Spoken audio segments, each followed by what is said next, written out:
Hi, Julian here from Platformly. In this video, I'm going to show you how to share business dashboards. As you probably know, Platformly allows you to create business dashboards to help you get a full picture of your analytics by pulling all the data and putting it into one place.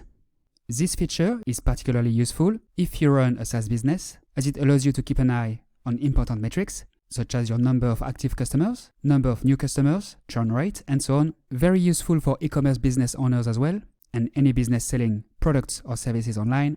These dashboards are of course fully customizable. You can choose what you want to display, which metrics and graphs you want to show. And the best thing is, you can also share these dashboards with other people, even if they don't have access to Platformly. I'm going to show you how.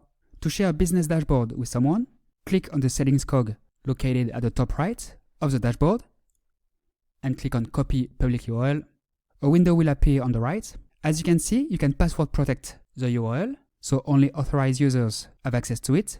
Then simply click on copy URL to copy the business dashboard URL and share it with your colleagues, business partners, and so on.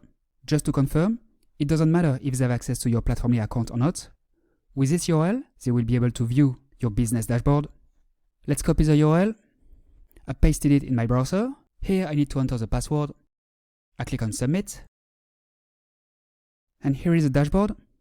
There are plenty of other use cases as well.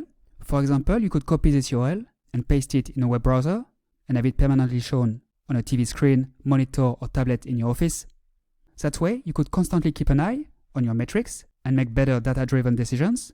Please note that you can change the background color of the dashboard. To do so, click on Edit in the drop-down menu shown before. You will then be able to choose a color under Full Screen Dashboard Color. I click on the Submit button. I refresh this page. And as you can see, the background color has changed. That's how you can share a business dashboard with someone. I hope you found this video useful. If you have any questions, don't hesitate to get in touch with our friendly support team by clicking here and on Help.